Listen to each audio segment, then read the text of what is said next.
Saya izin rekam ya Bu ya? Iya boleh. Ah, ya, ya, ya. Mendalam banget pertanyaan-pertanyaannya. Oke, apa yang bisa dibantu? Gimana?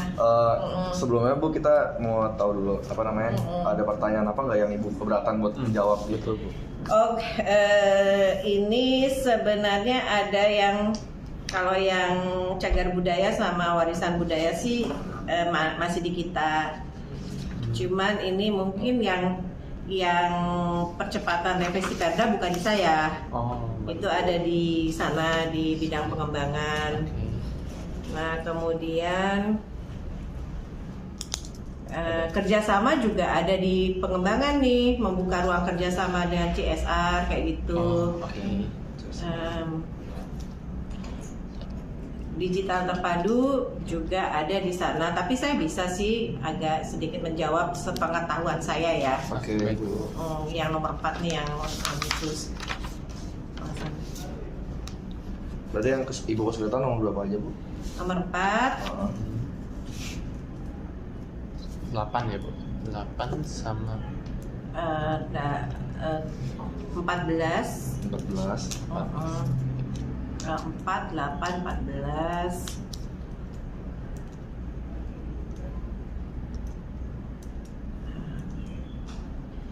Jangka panjang kita nggak ada nih yang 12. Karena itu adanya di sana di pengembangan atau Pak Kadis. Yang kepala dinas ya Bu?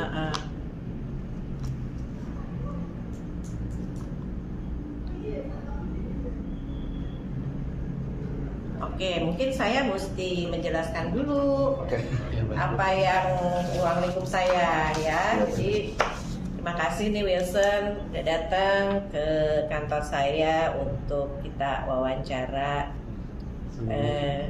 Juga terima kasih Ibu udah bisa bertemu dengan kami ya. Iya, sama-sama.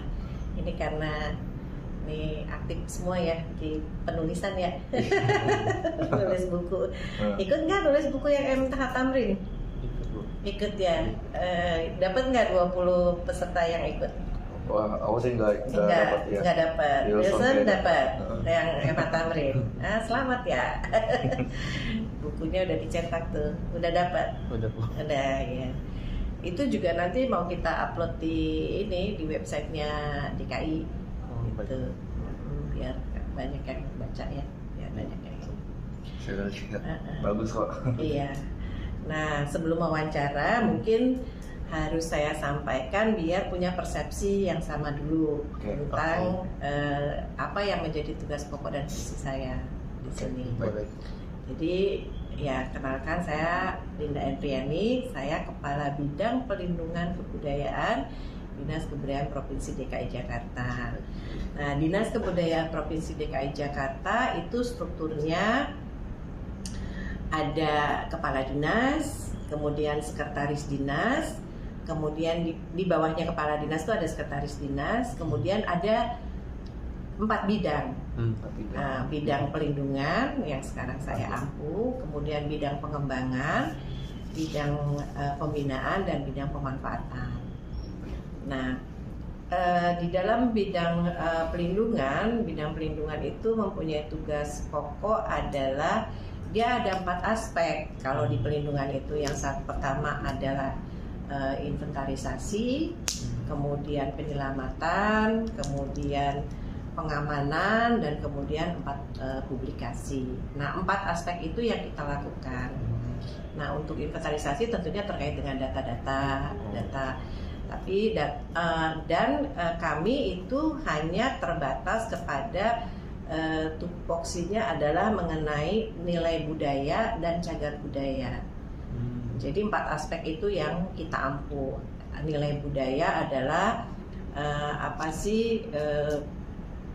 nilai budaya itu terkait dengan tradisi budaya yang selama ini masyarakat lakukan, nilai-nilai tradisi yang ada di masyarakat. Kemudian cagar budaya itu terkait dengan ada 4 jenis cagar budaya, 5 jenis cagar budaya. Pertama adalah bangunan, benda cagar budaya, kemudian situs, kemudian benda, bangunan, situs, dan kawasan. Jadi ada 4. Jadi ada 4 baik yang ada di darat maupun di dalam air. Tapi itu melalui proses penetapan. Jadi nggak semua bangunan cagar budaya yang tua-tua, benda-benda yang tua itu adalah dikatakan cagar budaya. Tapi memang ada ada definisi dari para ahli tentang cagar budaya. Tapi definisi cagar budaya berdasarkan undang-undang adalah yang tadi saya sebutkan, warisan budaya berupa benda yang berada di darat di darat ataupun di air dalam bentuk benda, bangunan, situs dan kawasan yang ditetapkan. Jadi ada proses penetapan. Jadi ada proses di mana cagar budaya ini ditetapkan sebagai cagar budaya. Jadi tidak semua bangunan tua itu namanya cagar budaya. Tapi mungkin definisi para ahli menyatakan bahwa itu adalah cagar budaya. Tetapi menurut undang-undang itu ada proses penetapannya baru dikatakan cagar budaya. Seperti itu, ya. Jadi itu yang mungkin yang perlu disampaikan. Jadi kami dalam rangka pengamanan, penyelamatan itu kalau penyelamatan itu bisa berupa penetapan cagar budaya, penetapan warisan juga, namanya warisan budaya tak benda. Nah, kalau penetapan warisan budaya tak benda itu berjenjang, bisa dari mulai tingkat terbawah, yaitu yang ditetapkan oleh kabupaten, kota atau ini, kemudian provinsi, kemudian nasional, dan yang paling atas adalah UNESCO dunia. Nah, itu prosesnya ya, proses. Kebetulan kan saya baru kayak ngelihat Ibu kayak baru netapin warisan tak berbenda itu ya Bu, kayak iya. Yang si Pitung habis itu. Iya, betul. Iya. Kemarin itu kita udah ada 11 ya yang ditetapkan tahun lalu. Ini masih berproses. Nih nanti bulan Oktober juga ada proses sidang penetapannya oleh Kemendikbud. Kita berhasil mengusulkan dari 15, 10 yang dilanjutkan untuk ditetapkan. Kalau yang 2 itu ada 2 yang ditangguhkan. Kalau nggak salah ada si Pitung habis itu kebun apa ya? Ya, kopi jahe, kopi pitung, kopi jahe, terus kemarin itu oblok ya, sayur oblok, terus ada apa lagi ya? Saya lupa, mesti lihat listnya. Gitu.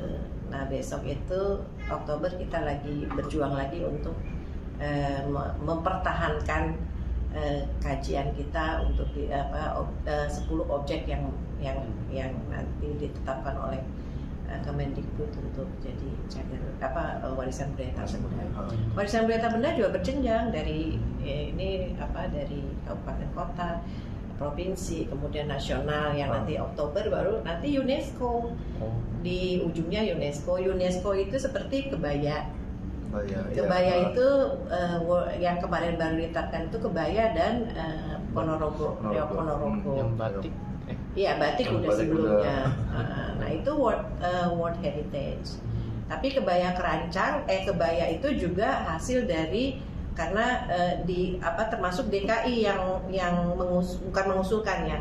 Objeknya itu ada dari DKI itu kebaya kerancang, dari Rio itu baju itu diusulkan menjadi kebaya itu menjadi World Heritage oleh negara, oleh Kemendikbud, melalui Kemendikbud. Itu karena kebaya kerancang udah ditetapkan sebagai warisan budaya tak benda Indonesia, tapi berasal dari DKI. Ya, okay. Itulah ini tahapannya. Itu mungkin. Nah, sekarang kita itu mungkin yang bisa saya gambaran yang kami lakukan di bidang perlindungan kebudayaan. Banyak sih sebenarnya. Iya, sama saya kan juga sempat kayak ngelihat Ibu kayak ada kolaborasi gitu ya Bu sama dengan Kedutaan Besar Amerika Serikat. Betul, itu Kedutaan Besar Amerika Serikat. Kita dalam rangka inventarisasi pendataan koleksi museum. Jadi kita di DKI Jakarta itu ada 12 museum yang di bawah pengelolaan DKI ya. Museum Museum Sejarah Jakarta. Jadi ada yang mengelolanya juga ada. Jadi seperti Museum Kesejahteraan Jakarta itu dikelola oleh Ibu Esti. Dia ada 4 museum yang dikelola. Museum Sejarah, Museum Prasasti, Museum MH Tamrin, sama Museum Juang. Itu dikelola oleh Museum Kesejahteraan Jakarta. Terus ada Museum Seni, itu mengelola 3 museum. Museum Seni Rupa dan Keramik, Museum Wayang, Museum Tekstil. Jadi bertema. Jadi tema-tema berdasarkan temanya. Terus yang ketiga adalah Museum Kebaharian Jakarta. Museum Bahari Jakarta mengelola Museum Bahari. Museum Kebaharian Jakarta mengelola Museum Bahari, Museum Onrus, 3 pulau di Pulau Seribu, pulau sejarah di Pulau Seribu, sama situs Marunda. Terus kemudian ada museum yang ada di Pusat Perkampungan Budaya Betawi, itu Museum Betawi, sama Museum Benyamin Sueb. Museum Benyamin Sueb di bawah pengelolaan Gedung Seni dan Pertunjukan. Ya, itu dia mengelola Gedung Seni Jakarta, gedung Miss Cici, kemudian ada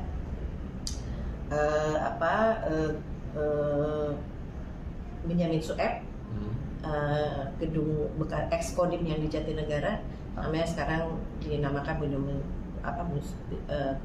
Benyamin Sueb karena di dalamnya ada Museum Benyamin Sueb, sama Balai Budaya Condet yang ada di Condet.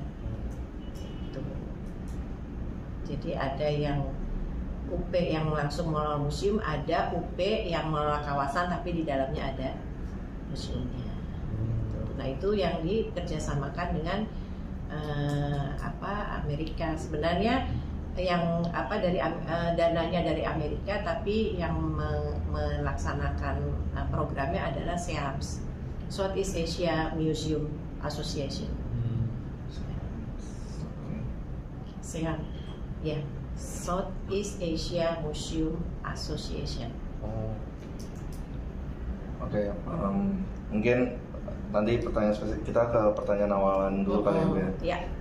Kita penasaran di sini kalau misalnya dulu tuh Ibu gimana, maksudnya kayak jenjang pendidikannya SD di mana atau SMP di mana, SMA gimana gitu, sampai bisa memilih, maksudnya memiliki jabatan sekarang gitu. Ibu ada apa gitu cerita dari SD? Iya. Mungkin kalau dilihat dari latar belakang pendidikan sih nggak linear ya, ini dengan jabatan sekarang. Ya saya dulu SD sih di daerah ya. Saya kan lahir di Jayapura, di Irian Jaya, Papua. Jadi saya kecil di sana 10 tahun, dari mulai lahir sampai kelas 3 SD lah. Pertama di Jayapura 4 tahun, kemudian di Manokwari 6 tahun, baru pindah ke Jawa. Waktu itu saya di Kerawang. Jadi SD-nya ada 2, ada di Irian, ada di tapi STTB-nya ya, surat tanda kelulusan ya di Cikampek, waktu orang tua tugas di sana. Jadi lama di daerah sih, lama di Kerawang dari mulai SD, SMP, SMA, terus baru kuliah di Jakarta. Ya, gitu, ngambil ekonomi. Tapi jadi waktu itu saya pertama kali kerja bukan di kebudayaan. Awal saya bekerja itu saya sempat swasta sih. Saya dulu sempat di Digital Astra Nusantara. Dulu tapi sekarang udah nggak ada, udah diakuisisi sama Hewlett Packard, sempat jadi Hewlett Packard. Terus nggak tahu sekarang. Ya, pokoknya saya di Digital Astra Nusantara itu di bidang IT juga, di bidang komputer. Terus learning service juga. Nah, terus kemudian saya pernah di Bappenas karena ditawarkan untuk kerja di Bappenas, ya di Bappenas selama 2 tahun, kemudian di Departemen Pendidikan dan Kebudayaan, dulu Depdiknas ya, Departemen Pendidikan Nasional. Terus ke sini ke DKI karena waktu itu ada otonomi daerah, semua yang di daerah kementerian yang ada di daerah yang kawin itu diserahkan ke Pemda DKI. Jadi saya gabung ke Pemda DKI gitu.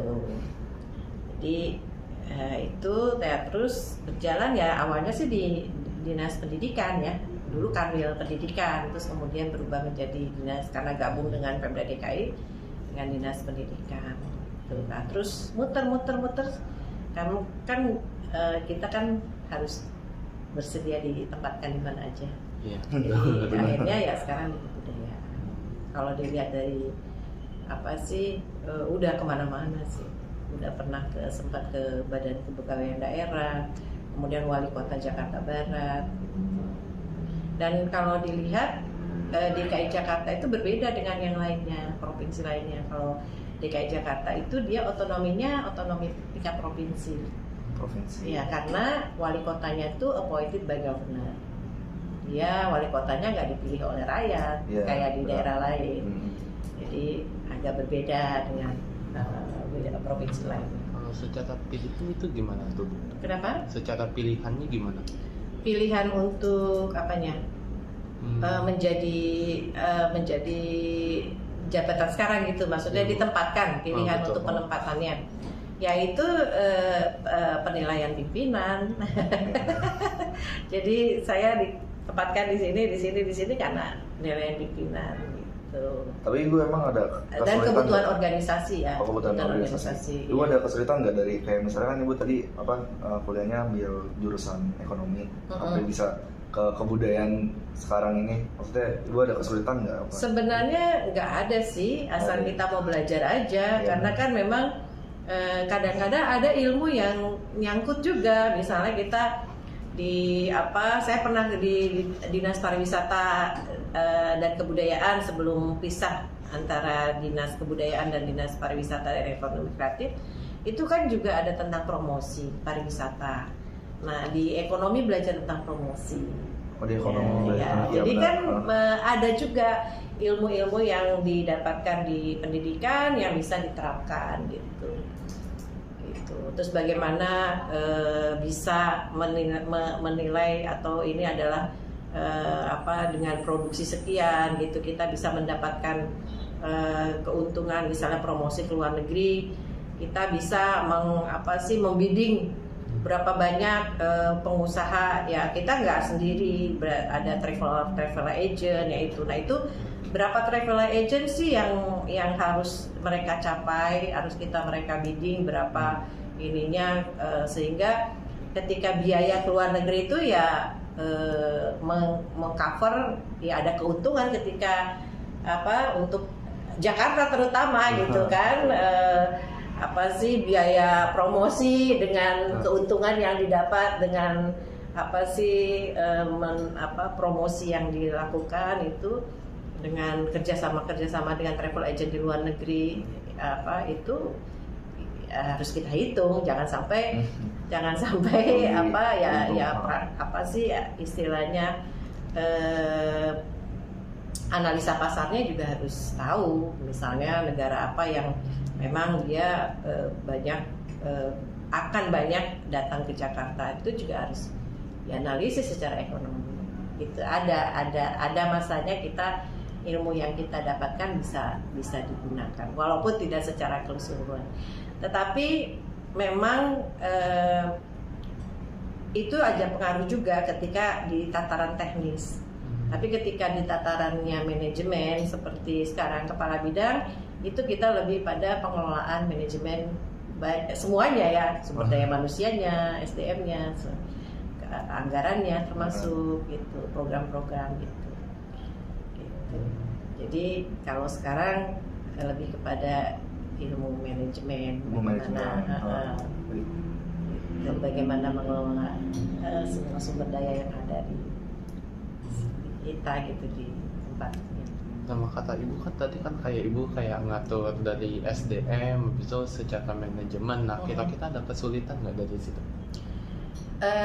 Sebenarnya kesulitannya sih lebih pada melakukan pembinaan ya. Maksudnya karena kan SDM sendiri kan itu kita given.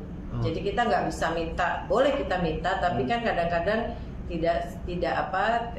yang datang tidak sesuai dengan apa yang kita butuhkan seperti itu.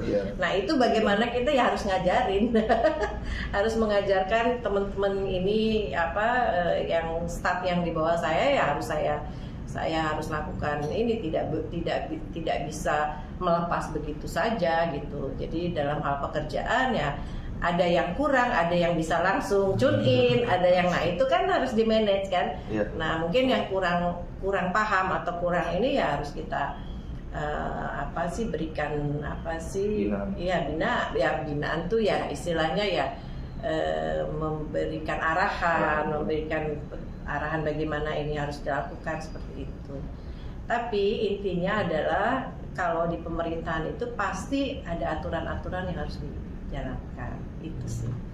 Jadi birokrasi ya, lebih kepada birokrasi. Kalau di bidang pemerintahan itu lebih kepada birokrasi. Kalau ibu melihat ke belakang lagi, maksudnya ada nggak ibu sebuah keputusan kecil gitu yang menurut ibu sebagian orang kayak biasa aja nih gitu, tetapi dampak besar bagi hidup ibu sendiri, ada nggak kayak keputusan apa kecil gitu? Banyak sih, banyak ya. Kayak dulu saya pernah ketika anggaran di waktu saya di ketika saya di Balai Pelatihan Pengembangan Pendidikan waktu di Dinas Kebudayaan ya, di Dinas Pendidikan itu waktu itu kami dikasih anggaran BP3LS, Balai Pelestarian Pengembangan dan Pendidikan non formal dan informal, itu kita dikasih anggaran kecil turun, tapi saya harus saya harus berpikir bahwa jangan sampai pekerja-pekerja honorer itu dinonaktifkan, maksudnya di PHK lah istilahnya sekarang, ditiadakan. Nah, itu saya harus berpikir keras bagaimana mengelola anggaran ini sehingga mereka tidak dikeluarkan. Nah itu waktu itu saya berpikir untuk menyamakan semua harga satuan. Jadi misalnya pulpen dari bidang ini, kepala seksi ini awalnya itu tidak sama nilainya. Misalnya ada yang satu pulpen 5.000, ada yang satu pulpen 10.000. Nah itu saya samakan semua, satukan semua dengan harga satuan yang sama, itu bisa menghemat. Terus kemudian misalnya honor yang narasumber misalnya itu ada yang 1 juta, ada yang 1.500.000, bermacam-macam. Nah saya samakan semua karena kan pasti itu ke programnya hampir sama ya kalau untuk pelatihan itu kan. Nah itu saya samakan semua jadi 1 juta semua misalnya itu kan. Nah itu kan ada selisih-selisih itu yang bisa kita gunakan gitu kan, disimpan atau digunakan untuk yang lainnya. Nah itu sempat menjadi protes bagi yang lain, tapi saya tetap menjalankan itu karena harus menyelamatkan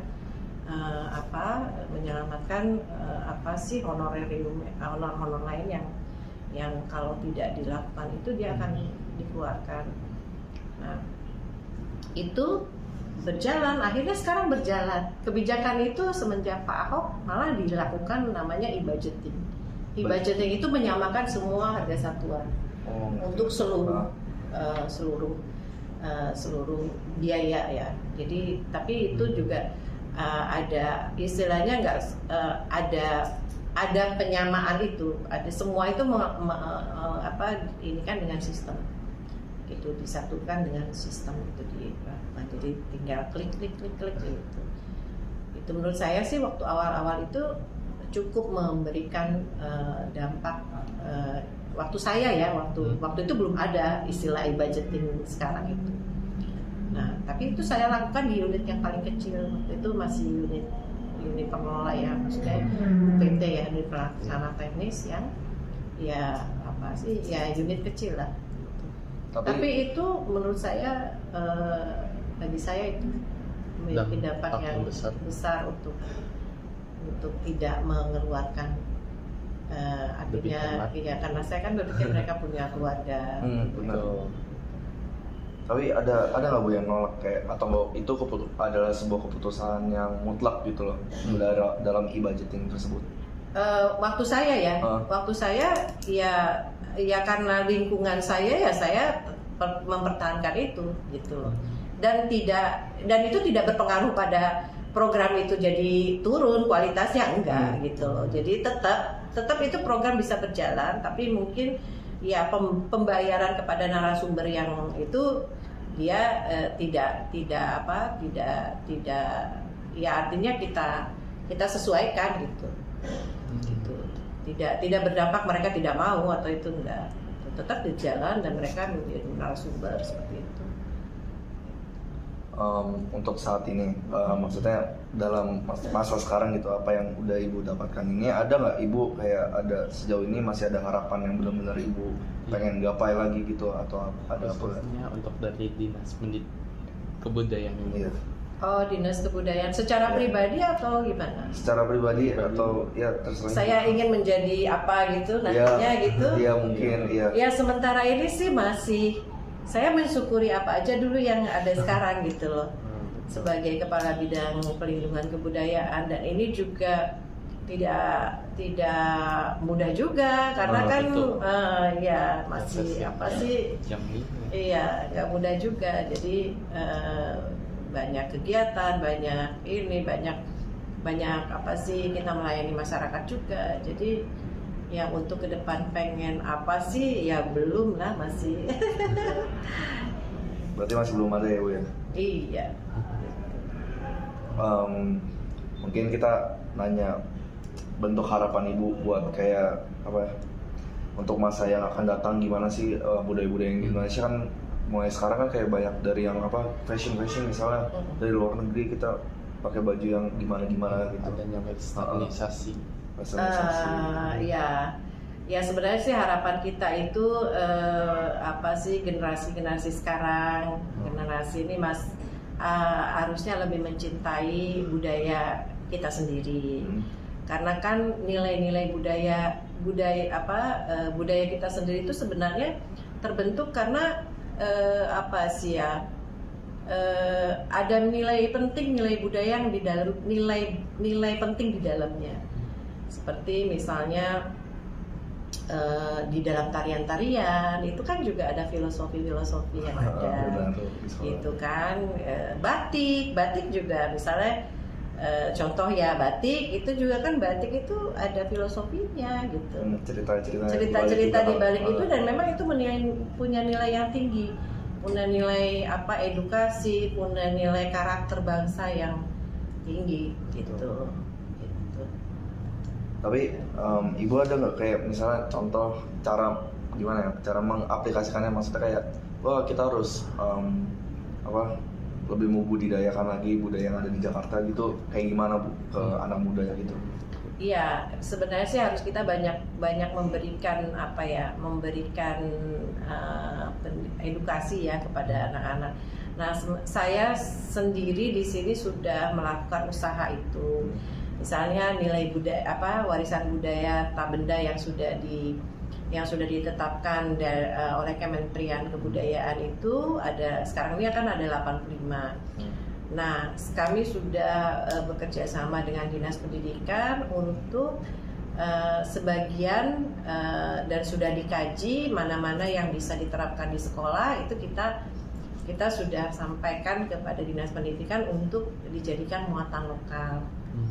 Seperti makanan, tarian, ya kan ada unsur seni pertunjukan, ada unsur teknologi tradisional, ada unsur aspek aspek ritual, ada aspek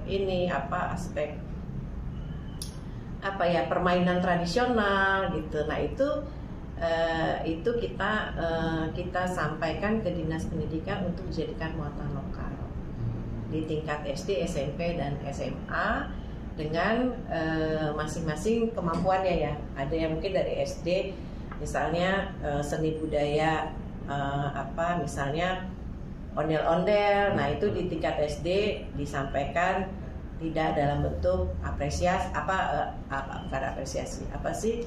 ekspresi, tapi dalam bentuk hanya pengenalan seperti itu. Jadi disesuaikan dengan tahapan-tahapan pendidikan ya, tahapan-tahapan usia. Tapi itu udah tersampaikan dengan baik belum Bu? Kayak Ibu kan memberikan kepada Kemendikbud, kementerian dari pendidikan gitulah. Nah itu tuh maksudnya udah tersampaikan belum yang sudah dan sudah kita kaji semua dan bareng-bareng dengan MGMP-nya, MGMP Seni Budaya untuk dijadikan muatan lokal kurikulum, dimasukkan ke dalam kurikulum sekolah. Kalau tanggapan mereka sendiri gimana Bu tentang dari apa? Ya mereka menyambut baik gitu, dan itu kan disusun nantinya, disusun dalam bentuk kurikulum ya, Nah kita merekomendasikan ini, mereka dinas pendidikan menyambut baik, kemudian mereka akan menyusun silabus dan kurikulumnya, gitu. Dan di-SK-kan di dalam surat keputusan kepala dinas tentang kurikulum muatan lokal. Nah itu nanti yang akan dijalankan oleh guru-guru di sekolah. Kira-kira kapan mulai terlaksananya? Sebenarnya sudah banyak, sudah terlaksana untuk budaya-budaya yang lain ya. Maksudnya untuk untuk kegiatan seni budaya yang lain itu udah masuk. Kan ada tarian tradisional sirih kuning di situ ada. Nah, itu ada kan. Nah, itu sebenarnya udah sebelum-sebelumnya sih udah dibentuk, cuman kemarin kita masukkan kembali yang sudah tambahan kurikulum muatan lokalnya yang sudah ditetapkan ditetapkan sebagai warisan budaya tak benda Indonesia.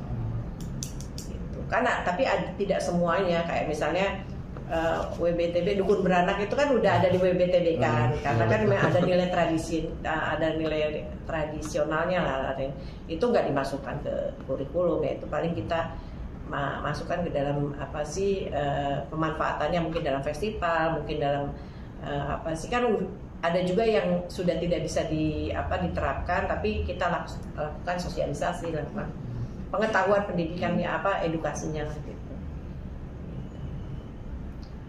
Langsung masuk ke pertanyaan spesifik. Apa lagi? Pertanyaan spesifik. Boleh langsung masuk ke pertanyaan spesifik ya Bu ya? Iya boleh. Untuk yang nomor 1, menurut Ibu nih, apa yang menjadi hambatan epistemologis dan struktural dari yang dihadapi objek budaya kepada generasi muda di Indonesia sekarang? Epistemologisnya ya. Sebenarnya sih secara struktural itu epistemologis itu misalnya budaya barat. Ya, pengaruh budaya barat ya ke generasi muda yang sekarang. Ya sebenarnya ya kita harus terus melakukan ya semacam edukasi, semacam promosi kepada anak-anak. Terus kemudian juga sebenarnya sih kita juga bisa lakukan inovasi-inovasi, misalnya dalam hal penerapan atau pemanfaatan seni budaya lokal. Itu kan juga misalnya masuk ke dalam animasi, cerita, legenda rakyat yang sekarang ini ada, hikayat-hikayat seperti itu bisa juga sih kita inikan ke dalam dalam bentuk edukasinya dalam bentuk animasi atau apa yang kira-kira anak-anak sekarang lebih suka gitu ya. Dan contohnya misalnya nih ya, tentang wayang. Di Museum Wayang sendiri itu kan tokoh-tokoh wayangnya sendiri bisa diceritakan melalui imersi.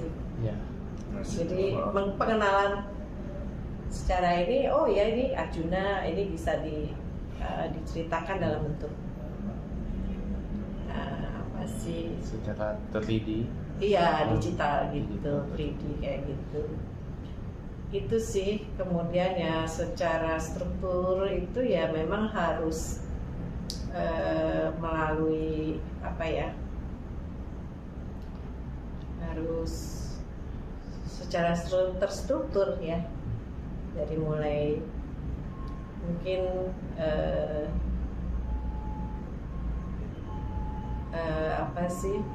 ya itu pemanfaatan teknologi digital, kemudian juga mungkin media-media lain yang bisa lebih dekat dengan yang disukai oleh anak-anak sekarang.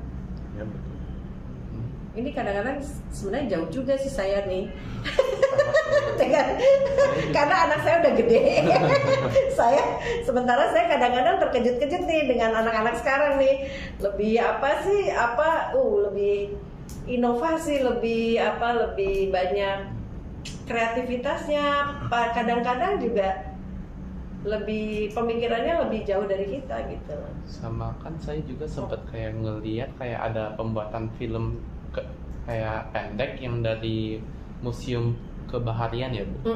Yang itu kayak Arung itu. Iya kayak seperti itu. Jadi mengenalkan budaya pesisir itu melalui cerita animasi gitu. Itu kira-kira ditargetkan ke anak kecil atau lebih ke secara universal? Kayaknya universal sih itu. Tapi anak kecil juga cocok, anak SD juga bisa nonton itu. Bahkan mungkin dia lebih tertarik karena dalam bentuk animasinya, tokohnya dalam bentuk yang yang memiliki khas Betawi juga yang saya lihat. Gitu, iya. Seperti itu.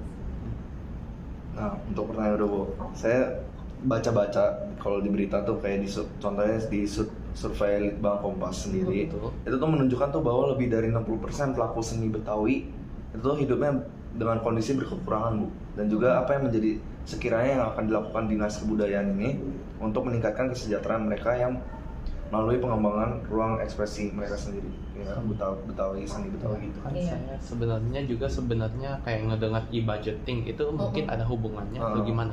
Ya. Ada, kita bukan hubungan secara langsung sih tidak ada ada kaitannya dengan e-budgeting, tapi memang ini 60% ini memang apalagi pada saat Covid ya. Pada saat Covid itu benar-benar pelaku seni itu tidak bisa menghasilkan karena kan penghasilan mereka itu kan tidak seperti kita di kantor ya. Ya kalau ada pertunjukan, kalau ada ini mereka akan tampil gitu kan. Dan nah sekarang ini kita lebih justru pada saat ini kita lebih pada bagaimana mengelola mengelola ekosistem kebudayaan itu agar bisa berjalan dengan baik gitu. Jadi dan para pelaku seni ini itu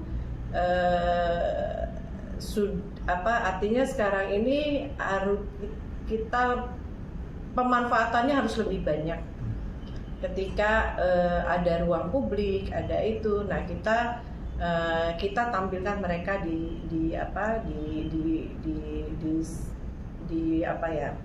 di ruang-ruang publik maupun di panggung-panggung dan acara-acara itu. Nah, dan itu sudah kita lakukan dan ini lebih masif lagi karena kan pemerintah Provinsi DKI Jakarta juga sudah memperhatikan dan kita juga sekarang ini Jakarta sebagai ketika rencana akan IKN pindah kan tapi belum ya. Nah itu Jakarta itu dijadikan sebagai kota global city dan pusat perekonomian dan juga global city dan kota yang berbudaya. Nah dengan misi ini dengan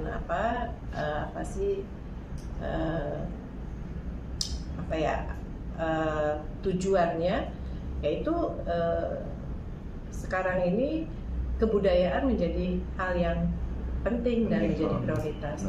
Nah ini Pemprov DKI Jakarta juga memperhatikan pelaku seni semuanya dari aspek semua pelaku seni dan ini bagi yang dan bahkan Pak Wakil Gubernur sekarang mencanangkan bahwa Jakarta sebagai sinema, kota sinema. Maksudnya gimana? Kota sinema itu ya ekosistem berkesenian di dalam sinematografi ini justru diangkat oleh Pak Wagub untuk bisa tumbuh di Jakarta. Jadi jadi tidak hanya seni pertunjukan, tidak hanya seni, kan banyak macam-macam ya senian itu ya, seni budaya itu macam-macam. Ada seni pertunjukan, ada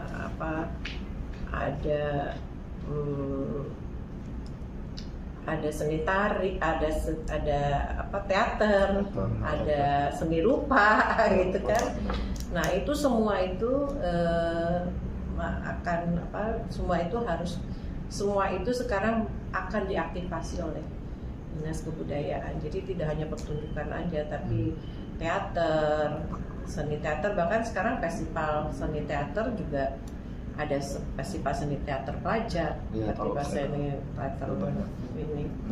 Terus kemudian juga yaitu sinema, teater, sinematografi juga sekarang lagi tapi itu ranahnya Dinas Parekraf ya. Perfilman ada di sana. Walaupun di kita di sini juga ada satu subblok film namanya, tapi ini lebih kepada film-film tradisi. Jadi ekonomi kreatifnya ada di sana. Seperti itu khusus untuk film ya. Nah untuk yang kebudayaan ini banyak selalu ada ya, misalnya acara-acara Pemda itu ada pertunjukan seni.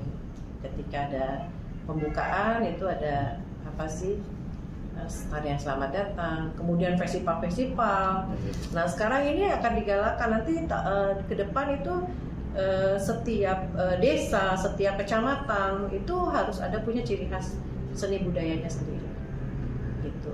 Jadi harus menampilkan seni budaya yang potensi budaya yang ada di daerah gitu.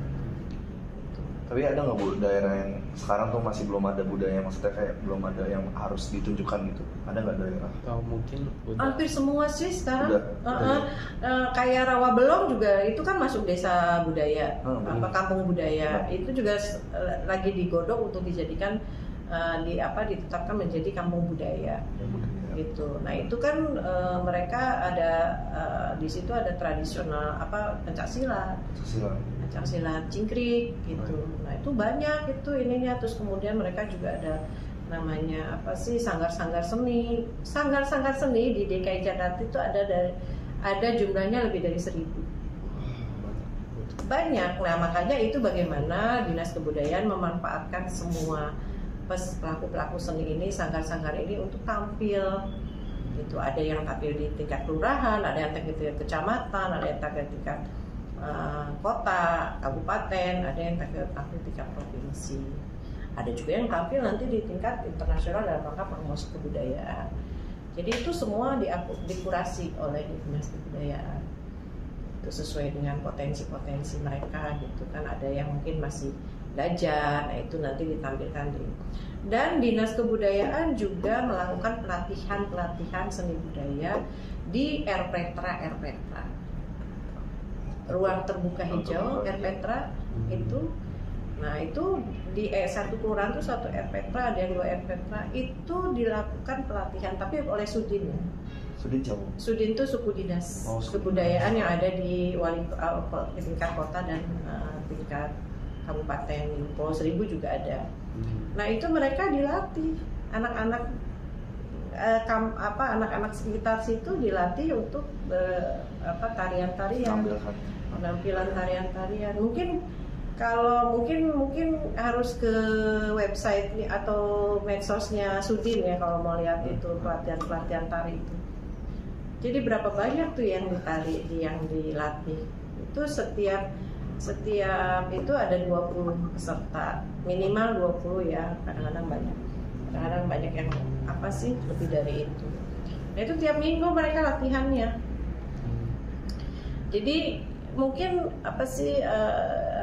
kalau dilihat dari pemberdayaan seni di DKI sudah cukup banyak gitu. Nah, terus sekarang setiap minggu juga ada kesenian di Car Free Day. Itu ada tiap minggu. Itu termasuk kita mensejahterakan pelaku-pelaku seni. Mereka tampil dibayar. Terus kemudian di festival-festival kita juga melaksanakan festival di kami di bidang pelindungan itu. Festival itu kemarin ada festival warisan budaya tak benda. Itu juga menampilkan seni-seni budaya yang sudah ditetapkan dari mulai seni ya apa sih kalau itu udah pasti deh apa sih namanya tuh patut deh Palang Pintu udah pasti. Palang Pintu juga di tiap kegiatan kan ada. Itu kan pasti melibatkan pelaku seni. Terus kemudian kemarin itu yang sudah hampir punah itu gamelan ajeng. Terus kemudian Blenggo, tari Blenggo. Udah pernah dengar belum tari Blenggo? Nah itu tari Blenggo tuh maestronya masih ada tapi memang udah tua, udah umur 78 tahunan. Itu ada gerakan seperti silat gitu, tapi pakai rebana biang musiknya. Ada tuh nanti saya kirim itunya. Itu masih tradisional banget, itu udah mau hampir punah. Sanggarnya juga tinggal satu sanggar yang melaksanakan itu. Nah itu kita lagi memikirkan bagaimana pengembangan itu. Si Pak Haji Abdullah itu nggak mau dia mewariskan cara bagaimana membuat rebana biang. Kenapa Bu? Kan nggak tahu, dia tuh agak susah. Nah kemarin ketika kita penulisan dan penyelamatan itu ya dikilik-kilik sama penulisnya bahwa akhirnya dia mau bagaimana, karena itu jadi yang tahu gimana irama harmoni ini tuh, terus bagaimana cara itunya tuh dia yang tahu. Kalau gerakannya itu gimana? Kayak tari Blenggo tuh kayak silat. Karena waktu itu katanya sih karena orang tuh sebenarnya bermusik tadinya. Tapi waktu itu kan zaman penjajahan lah gitu. Jadi dia ini kan dengan menari tapi bagaimana bisa aman gitu loh. Jadi kalau tiba-tiba ada serangan tuh dia apa sih istilahnya sigap gitu, udah sigap gitu. Ada ceritanya nanti saya kirim ke Wilson ya itunya videonya. Nah itu tuh ada nilai-nilai budayanya, ada filosofinya. Nah terus selain festival juga banyak ya kegiatan-kegiatan yang kita banyak menginikan. Dan sekarang udah lumayan pelaku seni itu udah semenjak COVID tuh udah mulai naik lagi, udah mulai ini lagi aktif lagi. Dan itu memang kita punya kewajiban itu untuk mereka bisa hidup lah. Berarti maksudnya kayak ada tanggungan hidup lah ya, maksudnya kayak biar kepastian untuk mereka bisa kerja seperti itu ya. Kita manfaatannya melalui tampilan banyak sebenarnya. Banyak kalau dilihat dari ininya banyak juga permintaan dari dinas-dinas lain, dari itu untuk mereka tampil ya, setiap ada acara tampilkan. Oke, jadi untuk pertanyaan ketiga kita bakal singgung tentang warisan budaya Bu. Jadi yang kita ketahui ini di Jakarta tuh udah menetapkan 50 objek sebagai warisan budaya. Kan yang sebelumnya itu kan Ibu berhasil netapin 8 objek ya sebelumnya. 85. Sampai dari tahun 2013 sampai tahun 2024 kemarin jadi 85 totalnya. Warisan budaya tak benda ya. Warisan budaya itu ada 2, warisan intangible cultural heritage dan tangible cultural heritage. Kalau warisan budaya tak benda Indonesia, Jakarta sudah mendapatkan penetapan 85 objek budaya, karya budaya. Tapi kalau untuk cagar budaya itu berupa benda, bangunan, situs, kawasan, itu ada sekitar 300 305 objek sampai saat ini yang sudah ditetapkan bangunan-bangunan. Oke. Tapi Ibu ada kendala nggak dalam menetapkan 85 objek warisan tersebut, Bu? Kendala sih lebih kepada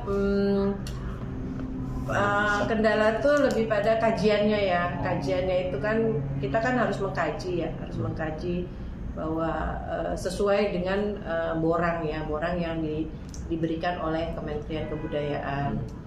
Nah itu juga warisan budaya itu kan juga ada kriterianya. Misalnya dia sudah maestronya ada, kalau nggak ada maestronya dia ada guru budayanya. Nah maestronya ini harus karya budayanya itu harus udah 2 generasi, ya paling nggak 50 tahunan. Nah itu kesulitannya itu. Nah terus kemudian pewarisan budayanya itu seperti apa sih? Apa dia wariskan kepada anaknya atau kepada peserta didiknya? Itu ada kriteria. Nah itu kajiannya itu memang kita lebih kepada bagaimana mencari keaslian, kemudian maestronya tuh masih ada nggak, terus ada nggak pewarisnya, seperti itu. Terus kemudian penyebarannya sampai mana, itu kan ada yang ditanya. Terus nanti setelah ini ditetapkan apa sih yang mesti dilakukan gitu kan. Nah itu juga satu pemikiran yang harus ada di dalam penetapan itu. Jadi kesulitannya yang memang. Kemudian yang lainnya adalah tradisi Betawi itu kan banyak asimilasi ya. Banyak pengaruh dari budaya lain. Jadi memang Betawi itu tidak asli sekali orang Betawi. Jadi kadang-kadang ada pengaruh dari Chinese, kayak misalnya topeng Belantek, terus kemudian tari topeng itu juga ada pengaruh, banyak pengaruhnya. Kemudian gambang kromong itu juga ada pengaruh-pengaruh dari lainnya gitu. Nah itu kita mencari apa sih yang keasliannya yang ada di walaupun misalnya berkembangnya dari wilayah lain, Depok ya, kayak gamelan Aceh itu kan dari Depok. Tapi yang dikembangkan oleh si maestro itu di Jakarta itu apa sih keunikannya sama daerah lainnya? Apa daerah asalnya? Ternyata dia punya gong, punya alat khusus yang besar yang dia ciptakan sendiri, yang itu menjadi ciri khasnya. Itu yang memang agak susah kita nih dalam hal ini penetapan warisan budaya tak benda itu. Beda lagi kalau dengan yang benda. Kalau benda itu kan bangunan udah tahu misalnya didirikannya, memang kriterianya ada juga 50 tahun, terus kemudian dia memiliki masa gaya pada masanya gitu, terus dia memiliki nilai penting, kemudian nilai penting bagi pengetahuan agama, bagi bangsa dan negara, seperti itu. Nah nilai budaya juga sama seperti itu. Jadi kita, dan kadang-kadang kita agak ini tuh masuk ke seni pertunjukan atau misalnya hikayat, mau diarahkan kepada ceritanya ataukah tokohnya. Nah itu kan juga harus dikaji lebih dalam. Kadang-kadang kita ketika mengusulkan penetapan itu lebih kepada tokohnya, padahal ini harusnya hikayatnya yang lebih didalami. Itu sih kalau untuk ini situs ya, status resmi gitu. Jadi kalau untuk cagar budaya demikian nilai budaya seperti itu. Kalau cagar budaya beda lagi. Cagar budaya itu ya memang dia harus ya keasliannya juga harus ada, kemudian yaitu memiliki nilai penting bagi sejarah, pengetahuan agama dan bangsa, kepentingan bangsa dan negara, seperti itu. Anggaran atau lainnya, masalah anggaran, aspek teknis anggaran. Kalau anggaran sih sepertinya sih nggak terlalu banyak kita sih kalau anggarannya. Masih bisa dibesarkan, masih bisa dikecilkan. Selama ini sih pimpinan masih mendukung semua yang program-program yang tentang penetapan cagar budaya, penetapan warisan budaya tak benda, itu masih belum nggak ada kendala untuk anggaran. Kalau misal kita langsung, maksudnya berhubung dengan waktu kita juga durasi kepanjangan juga, kita langsung nanya aja nih ke Ibu, apabila Ibu diberi kewenangan penuh untuk mempercepat perlindungan budaya ini, kebijakan apa yang akan Ibu dorong pertama kali? Kebijakan yang didorong pertama kali dari aspek, kalau kondisi di DKI Jakarta mungkin aspek penyelamatan ya. Banyak bangunan yang mungkin udah terbengkalai, tidak terpelihara. Nah, itu mungkin perlu diprioritaskan untuk bisa diperbaiki seperti itu. Selain dalam perlindungan dalam hal penetapan cagar budayanya atau warisan budayanya. Tapi aspek-aspek itu ya memang harus lebih diprioritaskan ya, karena apalagi terhadap bangunan itu kan pengaruh cuaca, pengaruh polutan, pengaruh itu bisa merusak cagar budaya. Tapi Ibu ada nggak kayak udah menyusulkan usulan Ibu sendiri buat kayak memperbaiki lagi bangunan sudah tahun depan ya sudah. Ada beberapa juga yang sudah kita lakukan. Kemarin itu ada 10 bangunan ya, tahun 2024 itu ada 10 bangunan, termasuk toko kompak yang ada di Pasar Baru, itu juga kita selamatkan karena kan udah rubuh. Nah, penyelamatannya juga tidak bisa banyak kan, karena kita juga ada tugas yang terbatas, kewenangan yang terbatas. Jadi kalau misalnya harus semuanya itu harus melalui hibah permohonan ke Pak Gubernur untuk mendapatkan hibah perbaikan bangunan. Kalau kita dalam bentuk penyelamatan aja, jadi kalau kita lebih ke P3K gitu. Terus kemudian banyak sih, terus kemudian tembok kota, dalam kota. Terus kemudian ada beberapa sih saya lupa. Itu sudah kita lakukan, termasuk makam Pangeran Jayakarta, terus kemudian ada juga jembatan cagar budaya yang kita selamatkan. Jadi kalau untuk berkesenian sendiri ya sebenarnya banyak, kalau di pelindungan kan lebih kepada penetapan sama penyelamatan. Penyelamatan juga ada di dalam ini. Tari Belenggu itu kita selamatkan juga.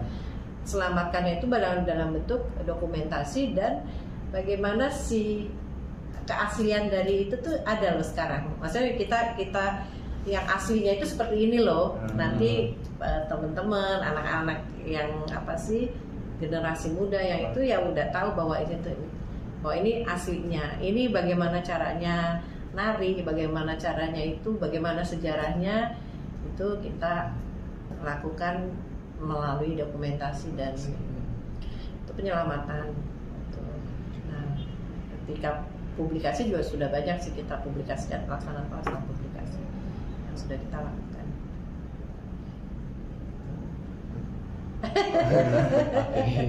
Gimana?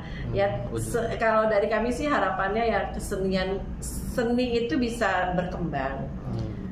Tapi juga ada seni tradisional yang ada di masyarakat yang memang harus kita pertahankan karena memang memiliki nilai-nilai penting atau nilai-nilai budaya turun-temurun yang memang sudah dari dulu ada sampai sekarang. Nah itu juga, dan itu pasti membentuk karakter. Nilai budaya itu akan membentuk karakter kita, bagaimana kita